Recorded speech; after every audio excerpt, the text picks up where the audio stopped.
Now what you gonna say when it all comes crashing down? Hey, what up guys? I am back. I'm a little bit frazzled right now because I just spent like hours recording a video, not a video, a track for my mixtape, Live to Dream, dropping July 4th. I don't even know if I've ever even announced that on these vlogs yet, but basically it's going to be out by the time this video is out, so definitely go check it out. There's a link in the description to the SoundCloud.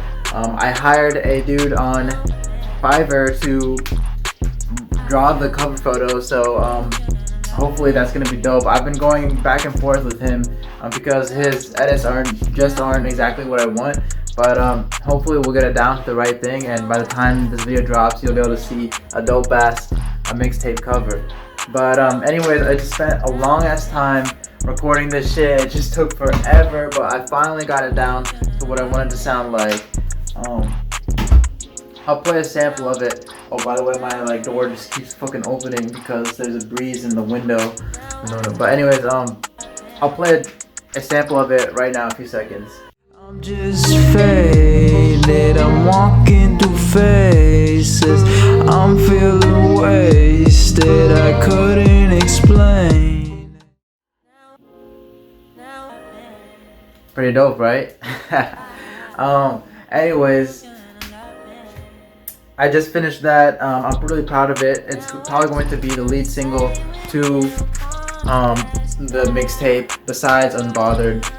Obviously, if you haven't seen Unbothered, that was my first track that I actually made a music video to, and I kind of established my persona as an artist, so that's definitely the biggest one to see if you haven't seen that. But this track will be kind of the follow-up to it. Not follow-up to it, but kind of the main leading track to this mixtape besides from that.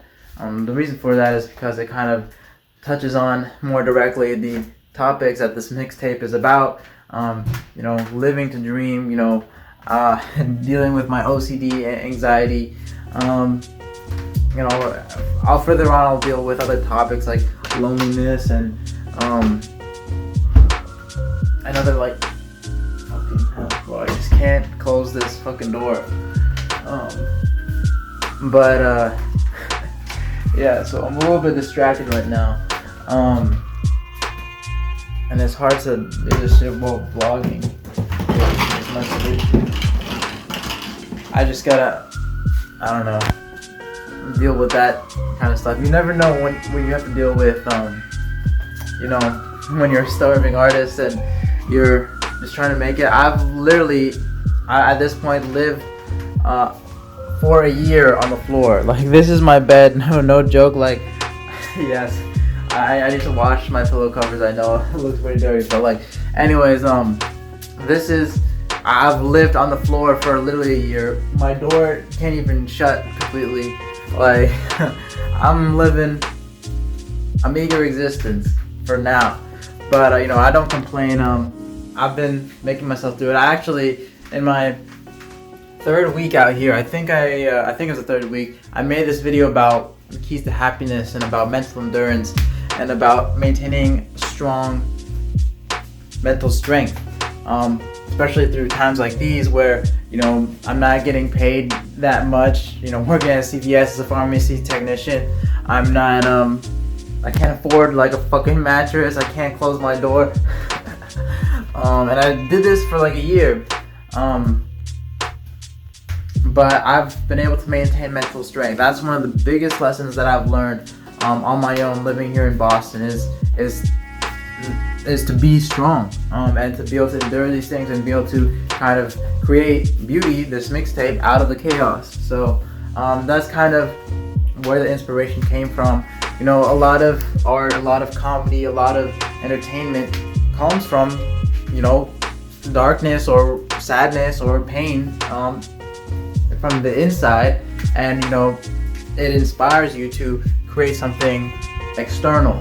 You want to do something with this emotion that you have on the inside, and so you create something. You create art to externalize it.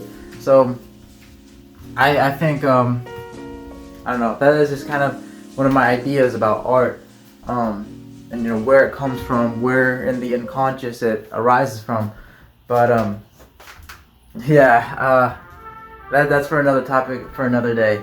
Anyways, my brain is so frazzled just doing all this stuff, but I'm getting better as a recording artist. Like in general, like I'm making all these like slight improvements, tweaks to the sound, the volume. There's so many subtle things that go into recording, and so many like mini decisions that you make that on the surface don't seem like they're make any difference, but when you amplify them to a production level, then you can really hear the differences. So it's so interesting to see those, and like it sometimes takes listening to the same track like hundreds of times before you can even notice those very small details, but they really add up. And so you want to create the most startling and refreshing first experience as you can. So I want it to be like completely set. So like that's kind of the differentiating factor between masterpieces. Masterpieces have these 1,000 mini judgments.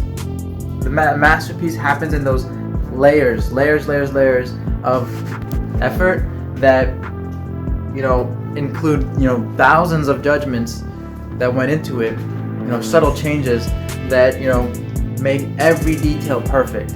And so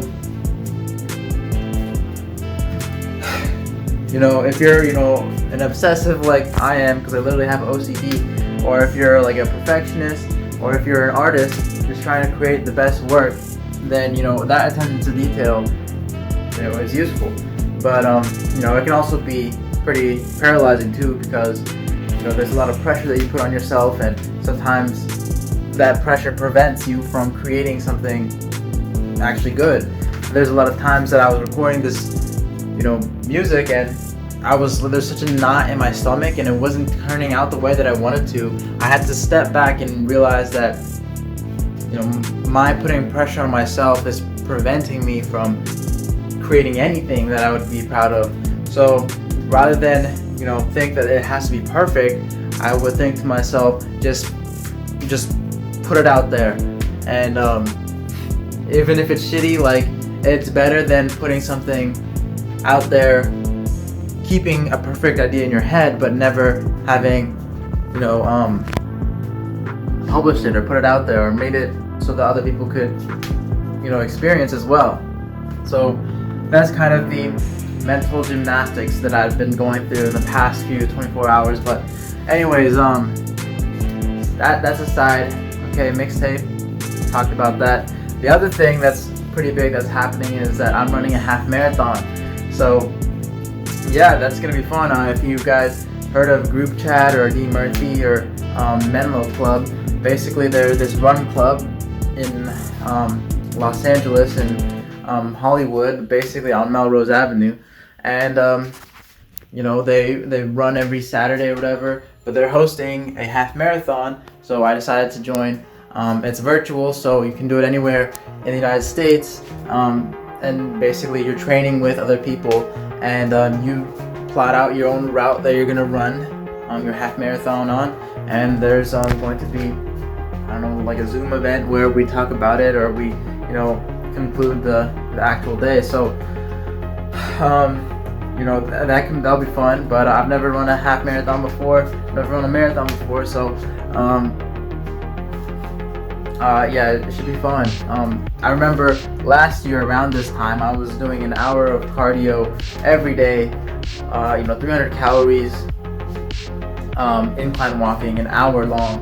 So I feel like I'm ready, or like I will be ready for this half marathon, like basically already. I already feel like I'll be ready for it, though I know that if I don't prepare the right way, then going through it, I'll probably be able to finish it, but I'll probably have injuries after it for a while. So hopefully with the proper training I will prevent that.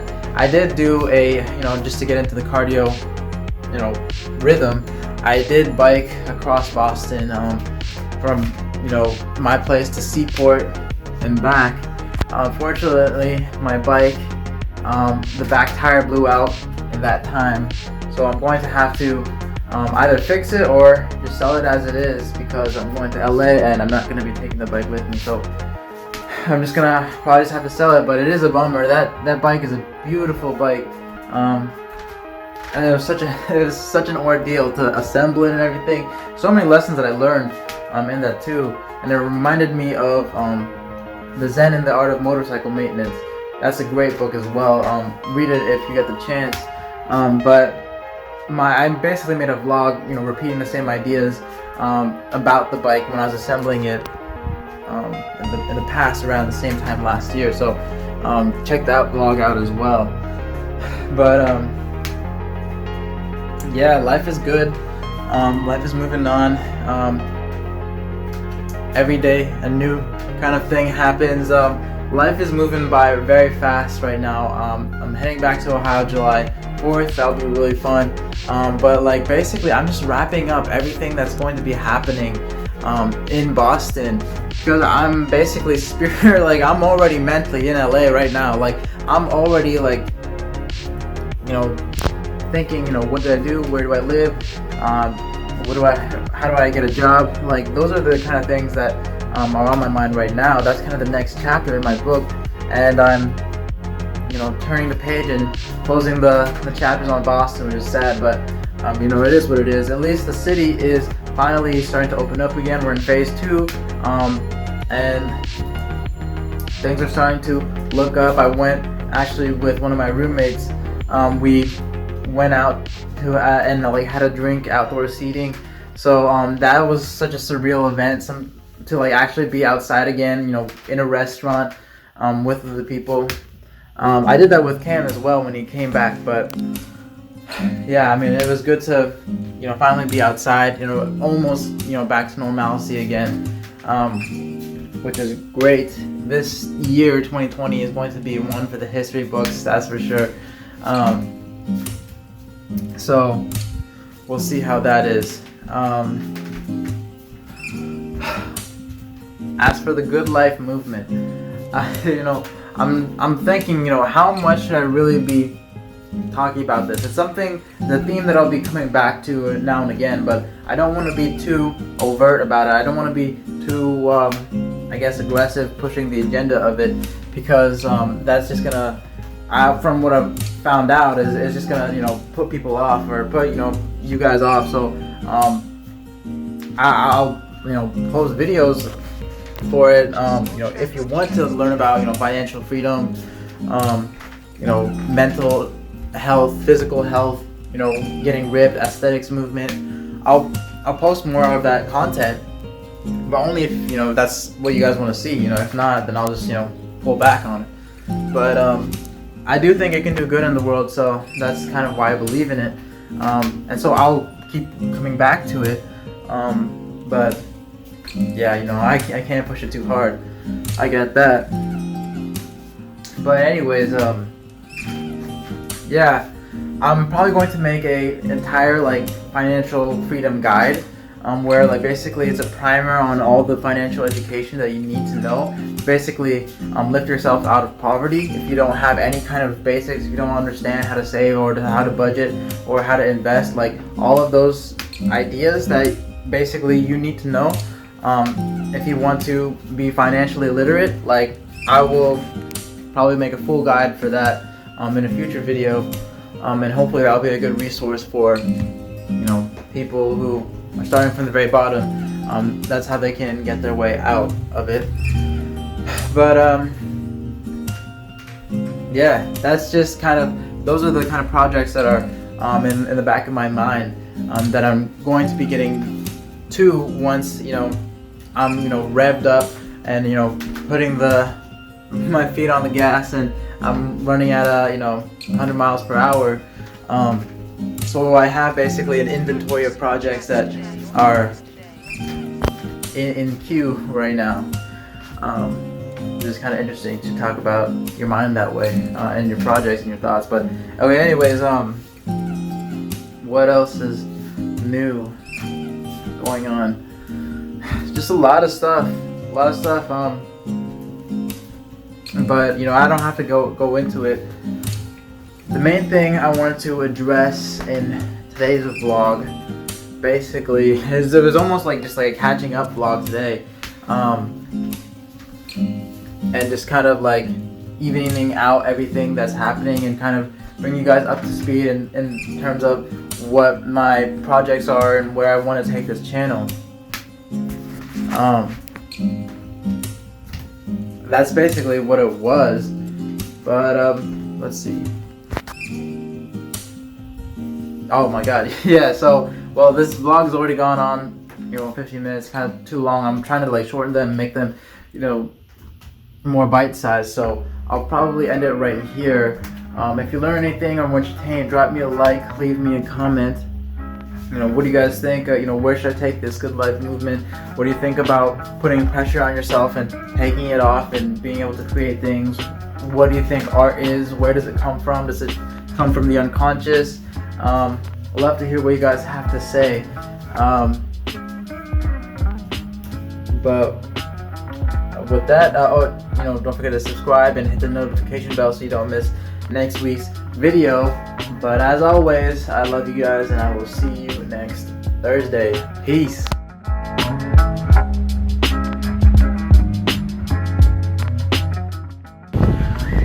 We at the Narragansett Beach. There's a rainbow cloud right here. We enjoying life, living large.